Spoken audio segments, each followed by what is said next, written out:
네, 오늘은 잠언 14장에 대해서 함께 그 이야기를 나누어 보려고 합니다. 잠언 14장의 제목은 의인과 악인의 삶입니다. 네, 한번 PPT를 보시면 전체적인 단락을 제가 나누었는데요. 먼저 지혜로운 일상에 대해서 처음에 이야기를 하고 겉모습과 진실, 또한 어리석음과 슬기, 또한 심은 대로 거두는 삶, 여호와 경외, 그리고 더불어 사는 세상에 대해서 잠언 14장은 이야기합니다. 네, 제가 제목 붙인 의인과 악인의 삶은 잠언의 전체 주제이기도 하며 잠언 10장 이후로는 계속 이렇게 의인과 악인이 비교하여서 그리고 대조하여서 그의 삶의 어리석음과 지혜로움을 설명하고 있습니다. 네, 그 다음 PPT에 보시면 악인과 의인의 특성을 각 절별로 구분하고 있습니다. 한번 제가 읽어보도록 하겠습니다. 의인의 삶은 집을 세우지만 악인의 삶은 집을 헐어버립니다. 네, 여기에서는 지혜로운 여인과 미련한 여인이라는 표현을 썼습니다. 또한 의인은 여호와를 경외하지만 악인은 여호와를 경멸합니다. 5절에 보면 의인은 참된 말을 하지만 악인은 거짓말을 합니다. 또 6절에 보면 의인은 지혜를 잘 얻지만 악인은 지혜를 얻기가 힘듭니다. 9절은 의인의 은혜가 풍성함을 이야기하는 반면 악인은 그 죄를 심상히 여긴다라고 말합니다. 11절에 보면 의인의 삶은 집이 흥하지만 악인의 삶은 집이 망합니다. 그 다음 보시겠습니다. 16절에 보면 의인의 삶은 악을 떠나는 삶이지만 악인의 삶은 방자하다라고 이야기합니다. 또한 25절에서는 의인은 사람의 생명을 구원하지만 악인은 남을 속인다 이야기합니다. 29절 의인은 노하기를 더디하지만 악인은 그 마음이 조급합니다. 30절에는 의인의 마음은 늘 화평하지만 악인의 마음에는 시기가 있다라고 이야기합니다. 31절 의인은 궁핍한 자를 불쌍히 여기고 악인은 가난한 자를 학대합니다. 또한 32절에 의인은 죽음에서도 소망을 발견하지만 악인은 환난 가운데 엎드려지게 됩니다. 그리고 마지막으로 35절 의인은 왕의 은총을 입지만 악인은 진노를 당하게 됩니다. 네, 전체적으로 이렇게 의인과 악인의 삶을 대조하면서 잠언 14장에 대해서 이야기를 하고 있는데요. 제가 오늘 다룰 부분은 모든 절을 다 다룰 수는 없고 중심절이라고 생각되는 그런 절과 또한 그냥 읽었을 때 내용이 좀 아리송하고 해석하기 어려운 부분 몇 절을 선택해서 설명하며 마무리를 하는 방식으로 오늘 설교를 진행하도록 하겠습니다.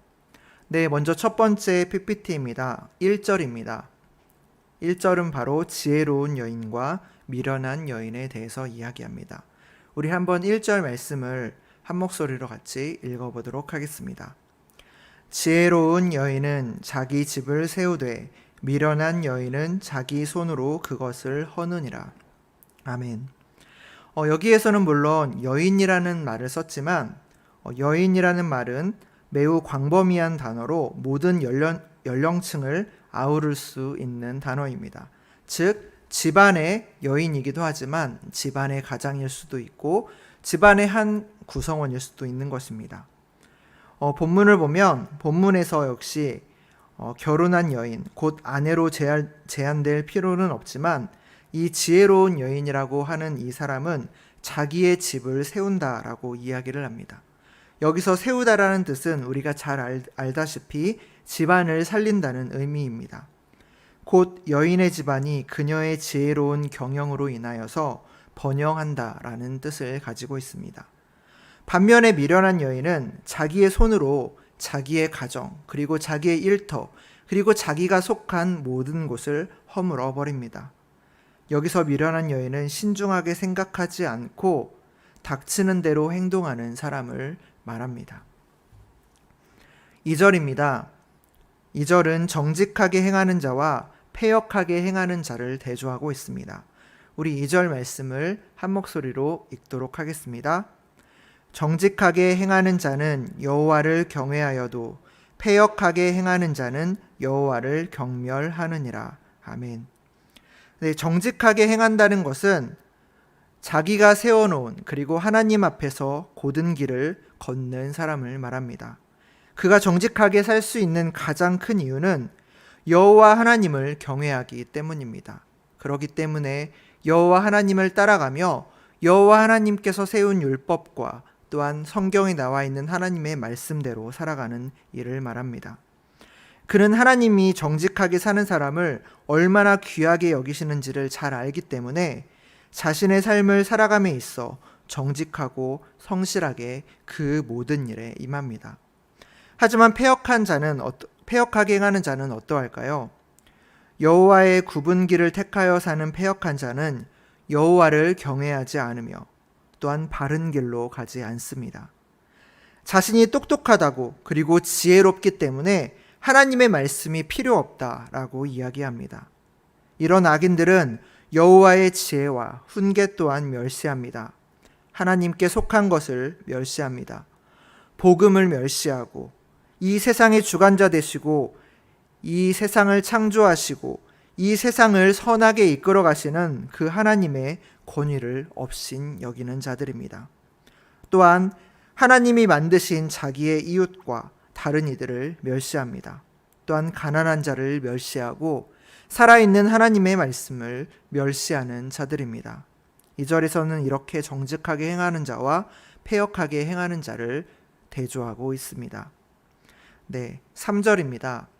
3절은 미련한 자와 지혜로운 자를 대조해 이야기합니다. 3절 말씀을 한 목소리로 읽어보도록 하겠습니다.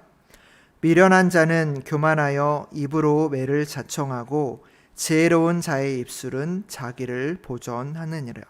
아멘. 네, 삶에 있어서 말하는 것은 매우 중요합니다. 미련한 자는 자신의 부족함을 깨닫지 못하고 이 세상에 아무 도움도 필요 없는 것처럼 늘 교만한 말을 그 입에 달고 삽니다. 그 결과 성경은 매를 자청한다라고 그 결과에 대해 이야기를 합니다. 반면 지혜로운 자의 입술은 자기의 입술을 보전하여 말을 가려서 하고 또한 자제하고 충분히 생각하여 대화하기 때문에 사람들의 비난과 질타를 받을 일이 없습니다. 지혜로운 자의 입술은 또한 종일토록 하나님을 찬양합니다. 하나님의 지혜와 공의를 이야기합니다. 또한 하나님의 말씀을 늘 노래합니다. 다른 이들에게는 사랑과 위로의 말을 전합니다. 우리들이 살면서 이렇게 지혜로운 자와 같이 우리의 입에 파수꾼을 두고 우리의 입을 자제하며 하나님께 영광 돌리는 데 우리 입술을 사용해야 하겠습니다. 네, 이제 9절로 넘어가는데요. 9절은 미련한 자와 정직한 자에 대해 이야기합니다. 네, 9절 말씀을 함께 읽어보도록 하겠습니다. 읽겠습니다. 미련한 자는 죄를 심상히 여겨도 정직한 자 중에는 은혜가 있느니라. 아멘. 네, 9절에서는 심상히 여긴다라는 표현이 나옵니다. 그냥 성경을 쭉 읽어가다 보면 심상히 여기다라는 뜻이 대략 이런 뜻인 줄은 알겠는데 정확한 뜻이 무엇이지라는 궁금증을 가질 수 있는 그런 단어이기 때문에 9절을 다루어 보았습니다. 오늘 성경에서 미련한 자는 죄를 심상히 여긴다라고 성경은 말합니다. 여기서 심상히 여긴다는 뜻은 죄 짓는 것을 매우 가볍게 생각하고 또한 어떤 죄책감 같은 것을 전혀 느끼지 않는다는 뜻입니다. 즉, 악한 일을 저지르고도 그것이 죄인지도 알지 못하며 그 어떤 양심의 가책도 느끼지 못하는 상태를 바로 죄를 심상히 여긴다라는 표현을 씁니다. 하지만 하나님께서는 죄를 어떻게 생각하시냐면 우리의 그 죄값이 얼마나 중한 줄을 알았기에 우리의 죄값을 담당하시고 또한 구원하시기 위하여서 그의 가장 사랑하는 아들 예수 그리스도까지 십자가에 내어줄 정도로 우리 대신 십자가에 돌아가실 정도로 우리의 죄를 미워하시고 우리의 죄를 중하게 여기셨습니다. 또한 성경은 죄의 삭은 사망이라고 선언하시며 죄가 얼마나 심각한 것인지를 성경 곳곳에서 이야기하고 있습니다. 하지만 미련한 자는 이런 죄를 심상히 여기게 됩니다. 네, 이제 12절입니다. 12절의 제목은 사람의 판단이라고 한번 지어보았습니다. 사람이 보기에는 분명 바른 길이라 보이는 길이 있습니다. 하지만 사람의 그런 판단과 달리 정작 그 길은 죽음의 길일 때가 있습니다. 왜냐하면 사람의 판단력은 언제든지 흐려질 수 있고 또한 사람은 그 자체가 우매하기 때문에 잘못된 길로 다른 이들을 인도할 수 있기 때문입니다. 우리가 믿어야 할 온전한 대상은 예수 그리스도뿐입니다. 좁은 문과 넓은 문에 대한 이야기를 잘 아시지요? 예수님은 좁은 문과 넓은 문을 이야기하시며 대부분의 사람들이 넓은 문을 좋아한다고 말합니다. 또한 그 문이 옳은 길로 가는 길이라고 생각합니다. 하지만 성경은 좁은 길이야말로 바른 길로 인도하는 길이라고 이야기합니다. 즉, 지혜로운 사람은 절대 자신의 판단만을 의지하지 않습니다. 기도로 하나님께 물어야 하며 하나님의 지혜와 판단에 의존하여야 합니다. 네, 방금 제가 읽은 밑에 세 줄 이렇게 중요하니까 우리 한번 한 목소리로 읽어보도록 할까요? 지혜로운 사람은 절대 자신의 판단만을 의지하지 않습니다. 기도로 하나님께 물어야 하며 하나님의 지혜와 판단에 의존해야 합니다. 네, 아멘. 네, 13절 말씀입니다. 사람의 이 속 마음에 대해서 성경은 이야기합니다. 한번 13절을 한 목소리로 읽도록 하겠습니다. 웃을 때에도 마음에 슬픔이 있고 즐거움의 끝에도 근심이 있느니라. 아멘. 사람이 겉으로 드러나는 것과 사람의 속마음은 다를 수 있습니다. 제가 잘 아는 사람 중에서 항상 남들 앞에서 늘 웃고 남들을 기분 좋게 해주는 그런 목사님이 있습니다. 하지만 처음에는 그렇게 늘 웃고 밝기만 한 목사님인 것 같았는데 알면 알수록 그 마음에 슬픔과 또한 그 마음에 애통하는 마음이 가득하다는 것을 오랜 대화를 통해 알게 되었습니다. 이렇게 사람은 웃을 때에도 그 마음에 자신만이 아는 슬픔이 가득할 수도 있고 늘 즐겁게 살고 있지만 그 마음 안에 근심이 가득할 때도 있습니다. 한마디로 말해 웃는 것이 아닌 때가 있는 게 우리 인간입니다. 이 잠언에서의 통찰은 긍정적이고 긍정적인 감정으로 보이는 것이 때로는 그 사람의 전부가 아니며 그 마음에 어렵고 고통스러운 감정을 숨기기 위해서 웃고 있을 수도 있다는 그런 통찰을 우리에게 제공합니다. 20절의 말씀입니다. 20절 이후에는 가난한 자에 대한 주제가 많이 나옵니다. 20절의 주제는 제목을 가난한 자와 부유한 자라고 정해보았습니다. 20절 말씀을 함께 읽도록 하겠습니다. 가난한 자는 이웃에게도 미움을 받게 되나 부유한 자는 친구가 많으니라. 네, 제가 오늘 설교를 준비하기 전에 잠언을 읽을 때마다 이 말씀이 참 아리송하게 여겨졌습니다. 아니, 가난한 자는 왜 이웃에게 미움을 받게 될까? 그리고 부유한 자는 왜 친구가 많을까? 오히려 우리들은 가난한 자의 친구가 되어줘야 하는 게 아닌가? 이 말씀은 성경의 말씀과 하나님의 말씀과 예수님의 말씀과 어긋나는 것이 아닐까라는 생각이 들었습니다. 그래서 제가 꼼꼼히 이 문장을 잘 살폈는데요. 대부분의 사람들, 이 세상을 살아가는 많은 사람들은 가난한 사람들보다는 부유한 사람들과 친구가 되고 싶어 합니다.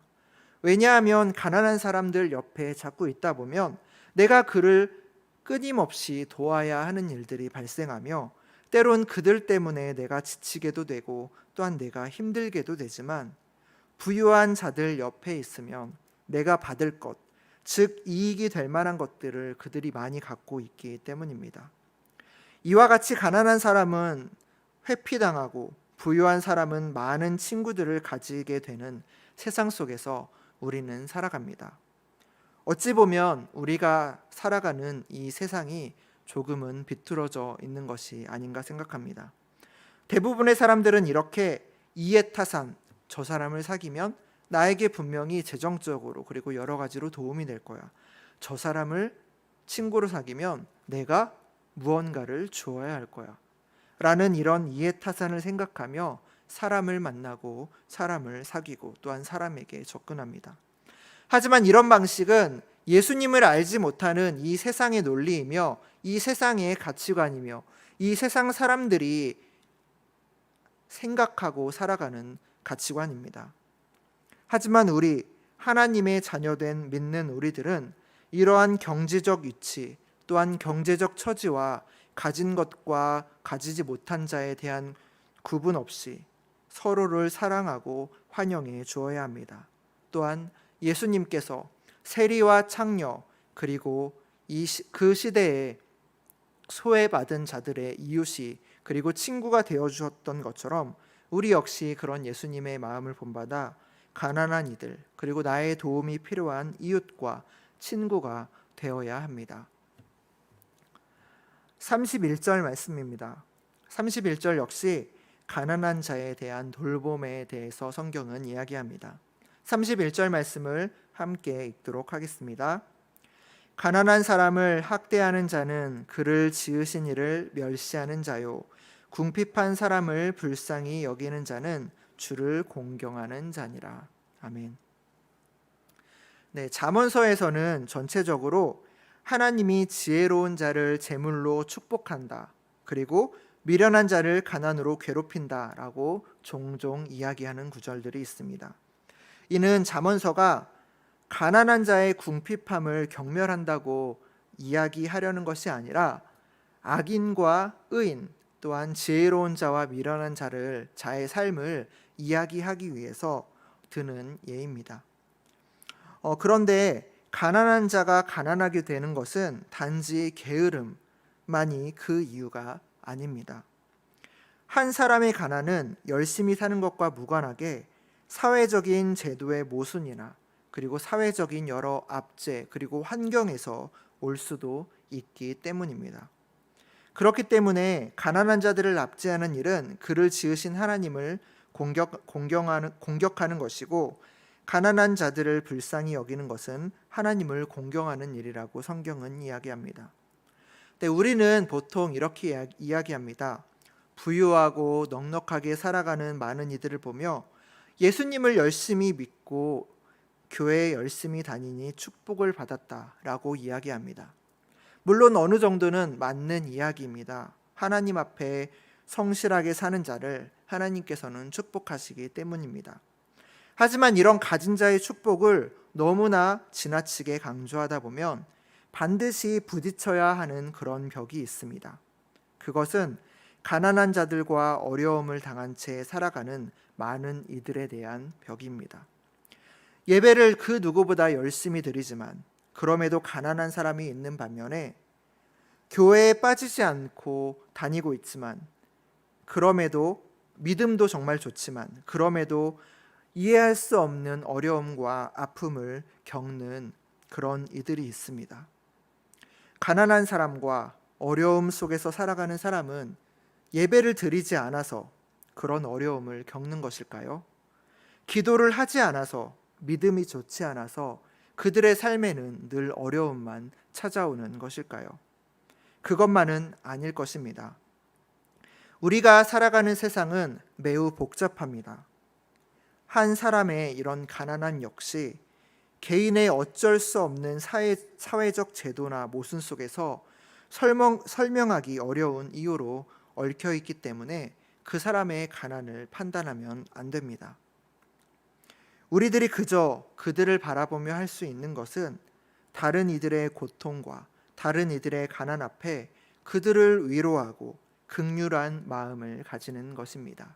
그것이 바로 그리스도인 된 우리의 모습이며 예수님을 닮아가기 위한 우리의 모습입니다. 잠언 14장을 마치며 나름대로 정리를 해보았습니다. 잠언 14장에서는 지혜로운 자, 악인과 미련한 자, 의인의 삶의 특징과 그 결과를 날카롭게 구분하여 언급하고 있습니다.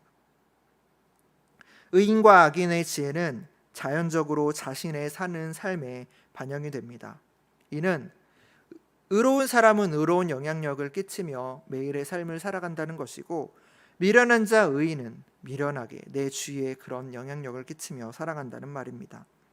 이것은 가정의 흥망성쇠와 연관되기도 하며 때론 하나님과의 관계와도 연결되고, 그리고 자신의 언어 생활, 그리고 그가 만나는 모든 이들에게 이러한 영향력들은 흘러 들어가게 됩니다. 이런 의인과 악인의 지혜는 서로 공존할 수 없습니다.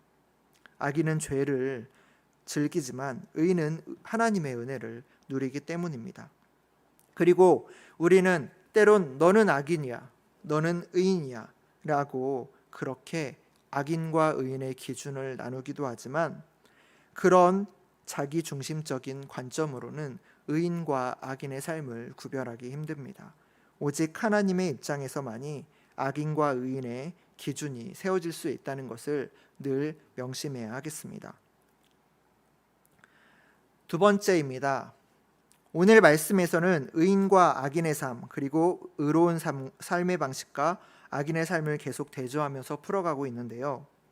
잠언의 곳곳에서는 우리가 너무나도 잘 알듯이 하나님을 경외하는 것이 지혜와 지식의 근본임을 이야기합니다. 뭐라고요? 하나님을 경외하는 것. 네, 하나님을 공경하며 하나님을 두려워하는 것이죠. 의인은 이러한 하나님의 실제를 내 삶의 곳곳에서 느끼며 살아가는 반면, 악인은 하나님이 아닌 자신의 힘만을 의지한 채 그렇게 매일매일을 살아갑니다. 결국 악인들은 계속하여 만족할 줄 모른 채 자신의 욕망을 쫓다가 흔적도 없이 사라집니다. 그런데 우리가 사는 이 세상을 보면 의인은 늘 고통받고 힘들게 살아가는 것만 같은데, 악인은 늘 유쾌하고 즐겁게 잘 되는 것만 같아 보입니다. 하지만 우리 믿는 사람들은 그럼에도 불구하고 보이는 것이 전부가 아님을 믿고 살아야 합니다. 하나님의 신실한 말씀에 의존하여 우리는 우리의 고통과 가난 가운데서도 늘 우리와 함께 하시며 의인들의 삶을 끝까지 도우시며, 지금은 보이지 않지만 우리를 가장 좋은 길로, 그리고 하나님의 가장 선한 방법으로 인도하실 그 하나님을 늘 신뢰하며 하루하루를 살아가야 합니다. 그렇게 되면 우리 하루하루가 기쁨의 삶, 즐거움의 삶이 될 것입니다. 세 번째입니다. 성도는 예수 그리스도를 주인으로 따르는 자들입니다. 또한 삶 속에서 예수님을 닮아가려 노력하는 자들입니다. 우리가 아까 한번 읽어봤는데요. 처음에 있는 빨간 글씨를 한번 같이 읽어보도록 하겠습니다. 가난한 사람을 학대하는 자는 그를 지으신 이를 멸시하는 자요, 궁핍한 사람을 불쌍히 여기는 자는 주를 존경하는 자다 라고 성경은 이야기합니다. 그리고 마태복음에 역시 다시 한번 읽겠습니다. 긍휼히 여기는 자는 저희가 긍휼히 여김을 받을 것이다 라고 마태복음에서는 이야기하고 있습니다. 그리스도인의 성품 가운데 중요한 한 가지는 바로 긍휼입니다. 내 주위에 아픈 일을 당한 일, 내 주위에 힘든 일을 당한 사람, 내 주위에 너무 슬퍼하는 자들을 보고 그 마음에 안타까운 마음이 들고 함께 울어주고 싶은 마음이 드는 것, 그것이 바로 긍휼의 마음이죠. 이렇게 긍휼히 여긴다는 것은 나 혼자 사는 세상에서는 되지 않습니다. 바로 이웃과의 관계에서 이루어지는 실천 신앙인 것입니다. 그럼 어떤 사람이 다른 이를 긍휼히 여기며 긍휼하게 생각할 수 있을까요? 그것은 바로 하나님의 은혜에 입각해 다른 이들을 바라보는 사람입니다.